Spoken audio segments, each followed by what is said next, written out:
இன்றே டவுன்லோட் செய்து உங்கள் ஃபேவரட் ஷோக்களை என்ஜாய் பண்ணுங்க.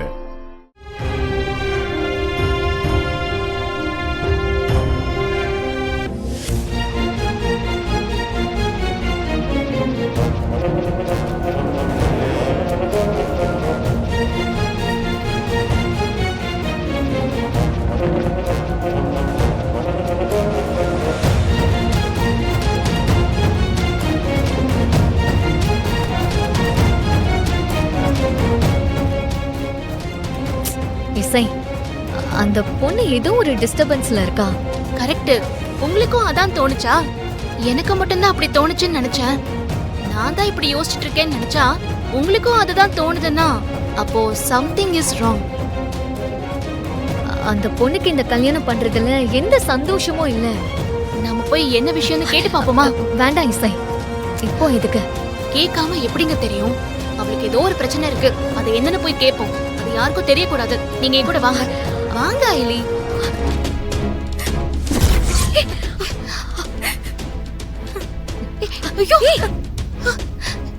ஆமா, எனக்கு கூட தெரியும். இசை, வாங்க போலாம். என்னங்க என்னாச்சு? பிரியா, பிரியா, என்ன பண்ற பிரியா நீ? பிரியா, பிரியா, கதவு திறங்க. இசை கதவு திறக்க மாட்டீங்க. என்னாச்சு?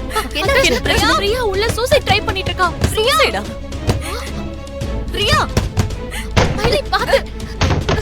ஐலி, ஏய், பிரியா, பிரியா, என்ன பண்றமா நீ? என்னதெல்லாம் பண்ணிட்டு இருக்க நீ?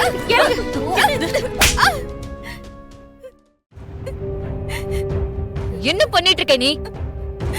ஏமா, படிச்ச பொண்ணு தானே நீ, இப்படி பண்ணலாமா?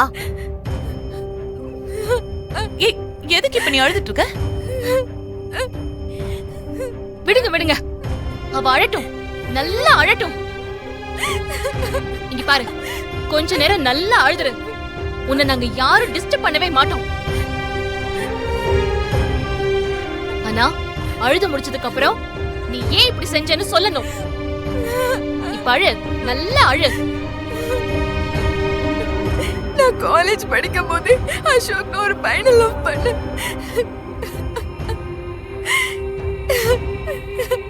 என் கிளாஸ்மேட் தான் அவன். அவன் படிச்சதுக்கு ஏத்த வேலை கிடைக்காம இப்போதைக்கு ஆட்டோ ஓட்டிட்டு இருக்கான். சரிம்மா, இந்த கல்யாணத்துல உனக்கு விருப்பம் இல்லைன்னு உன் வீட்டுல சொல்லிருக்கலாம்ல. அவங்க இவ்வளவு ஏற்பாடெல்லாம் பண்ணிருந்திருக்க மாட்டாங்கல்ல. எனக்கு கல்யாணத்துல விருப்பம் இல்லைன்னு பல தடவை சொல்லிட்டேன். என் வீட்டுல யாருமே கேட்க மாட்டேங்கிறாங்க. யாரும் கேட்கலன்னு சொல்லி சூசைட் பண்ணிக்கிட்டா பிரச்சனை சால்வ் ஆயிடுமா? என்ன பொண்ணுமா நீ? பொண்ணு தைரியமா சண்டை போட்டு லவ்வரை கல்யாணம் பண்ணிருக்கணும். இல்ல இந்த கல்யாணத்துக்கு ஒத்துக்காம ஸ்ட்ராங்கா நின்னு இருக்கணும். அத விட்டுட்டு இப்ப நீ சூசைட் பண்ணிக்கிட்டா உன் அப்பா அம்மாக்கும் வேதனை, உன்னை லவ் பண்ண அந்த பையனுக்கும் வேதனை. அது இல்லாம எந்த பிரச்சனையும் தெரியாம உன்னை கட்டிக்கிறதுக்கு ரெடியா இருக்கான் பாரு, அவன் பாவம். ஒருத்தி எடுத்த முடிவால இத்தனை பேருக்கு வேதனை. நாட்டுல எவ்வளவோ பேரு கஷ்டத்தோட வாழ்ந்துகிட்டு இருக்காங்க. இப்படி நீ யோசிச்ச பாரு, அது ரொம்ப முட்டாள்தனம். சாரி ஆண்டி, எனக்கு வேற வழி தெரியல. பிரியா, உங்க அப்பா அம்மா கிட்ட நாங்க வேணா பேசவா? நம்ம பேசுவோம் ஐலி, இது அப்படியே சும்மா விட்டுறக்கூடாது. அக்கா, அவங்க யாரு எது சொன்னாலும் கேட்க மாட்டாங்க அக்கா. அழாதன்னு சொல்றேன்ல, கொஞ்சம் வெயிட் பண்ணு, நாங்க வந்துடுறோம். அந்த அசோக்கோட வீட்டு அட்ரஸ் என்னன்னு சொல்றியா? ஒரு நிமிஷம்.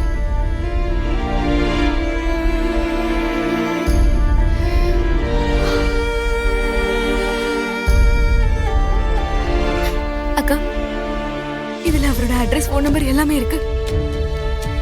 சரி, ஓகே. இனி இந்த மேட்டர் நாங்க பாத்துக்கிறோம். நீங்க என்ன சொன்னாலும் என் வீட்டுல ஒத்துக்க மாட்டாங்க அக்கா. அதெல்லாம் அவங்க பாத்துக்குவாங்க.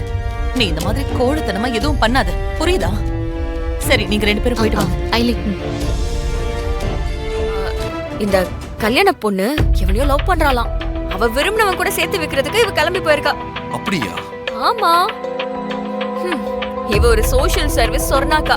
அதுல இவ கூட இன்னொரு உருப்படாத கேஸ் இருக்கு. அவளும் சேர்ந்திருக்கா. நீ யார சொல்ற? அதான் ஒருத்தி இருக்கால, இசைன்னு பேரை வச்சுக்கிட்டு. அது என்ன பேரு? இசை, மெல்லிசை, கர்நாடக இசை, ராப் இசை, இல்ல பாப் இசையான்னு தெரியல. ஆளும் உங்க பேர். ஏய், எதுக்கு இப்படி ஒருத்தரை பத்தி அநாகரிகமா பேசுற? இதுல நான் அநாகரிகம்? அவ பேரு இசை தானே. நான் இசையில இருக்கிற வெரைட்டியை பத்தி தான் சொன்னேன். உன்னால திருத்தவே முடியாது. சரி, அதெல்லாம் இப்ப இருக்கட்டும். முதல்ல நான் சொல்றத கேளு. அந்த இசையும் அயலியும் சேர்ந்துதான் கிளம்பி போயிருக்காங்க. காமெடி பத்தியா? இவளுக்கே கல்யாணம் ஆகாம தெரியுறா, இதுல இவ இன்னொருத்திக்கு கல்யாணம் பண்ணி வைக்க கிளம்பி போயிருக்கா. ஏய், என்னதான் இருந்தாலும் அயலி உன் அக்கா, அவளுக்கு மரியாதை கொடு. மரியாதையா? அவளுக்கா? அவளுக்கு நான் மரியாதை கொடுக்கறதெல்லாம் இருக்கட்டும். கல்யாண மண்டபத்துல இருக்கிற ஆளுங்களெல்லாம் பாத்தில, கவர்னரை கூப்பிட்டு கல்யாணம் பண்றவங்க. அவங்க சாதாரண ஆளுங்களாவா இருப்பாங்க? அப்படிப்பட்டவங்களுக்கு தெரியாம இவ என்னடா இப்போ விரும்பினவன் கூட சேர்த்து வைக்கிறேன்னு கிளம்பி போயிருக்கா. இதனால நம்ம குடும்பமான காத்துல பறக்க போகுது. ஏய் ரித்திகா, நிறுத்து. அயலி எது பண்ணாலும் சரியாதான் இருக்கும். அவ ஒண்ணும் முட்டாள் இல்ல. இருக்கும் இருக்கும். எல்லாம் நல்ல குடும்பத்துல பிறந்திருந்தா நல்ல புத்தி வரும். அப்பா அம்மா இல்லாம வளர்ந்தவ தானே, அவ புத்தி வேற எப்படி இருக்கும்? ரித்திகா, அயலி நீ அசிங்கப்படுத்துறத நினைச்சு உன்னை நீ அசிங்கப்படுத்திட்டு இருக்க. இதுக்கு மேல உன்கிட்ட நான் பேசுறதே வேஸ்ட். ஏய் பாப்பா, நீ எங்க போனாலும் அந்த அயலி எனக்கு அசிங்கப்பட போறது உறுதி. இந்த ரித்திகாவுக்கு அயலி ஏதாவது சொல்றதே வேலையா போச்சு. இதுல அயலி எங்க போனான்னு தெரியல. எங்க போயிருப்பா? ஃபோன் பண்ணி பாப்போம். ஹலோ அயலி, எங்க இருக்க? சிவா, நான் கொஞ்சம் வெளியில வந்திருக்கேன் சிவா. ரித்திகா உன்னை பத்தி என்னென்னமோ சொல்றா. நீ எங்க இருக்க? முதல்ல அதை சொல்லு. அவ என்ன சொன்னா? அது கல்யாண பொண்ணு ஏதோ ஒரு பையனை லவ் பண்றாளாமா. அந்த பையனை பொண்ணோட சேர்த்து வைக்கிறதுக்காக தான் நீ கிளம்பி போயிருக்கிறதா சொல்றா. இதெல்லாம் உண்மையா? அவ சொல்றதெல்லாம் உண்மைதான். கல்யாண பொண்ணு இந்த கல்யாணம் பிடிக்கலன்னு தற்கொலை பண்ணிக்க பார்த்தா. நானும் இசையும் தான் தடுத்து நிறுத்தணும். அதெல்லாம் நான் வந்து விவரமா சொல்றேன்.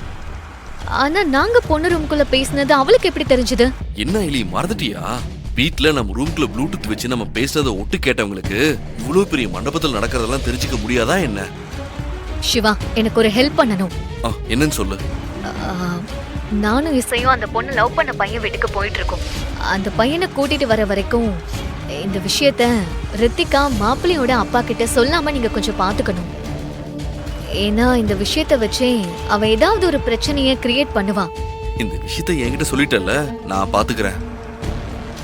நீங்க 2 பேரும் லவ் மேட்டரா போறீங்க. அந்த பொண்ணோட லவ்வரை கையோட கூட்டிட்டு வர மறந்துடாதீங்க. ஊர்ல இருக்க காதல சேர்த்து வச்சா. சரி சரி சிவா, நான் வச்சிடுறேன். ஹலோ அயலி, அயலி. அதானே, நான் ஒன்னு சொல்ல வந்தா மட்டும் இவளுக்கு கேட்கறதுக்கு பொறுமையே இருக்காது. எல்லா நேரம்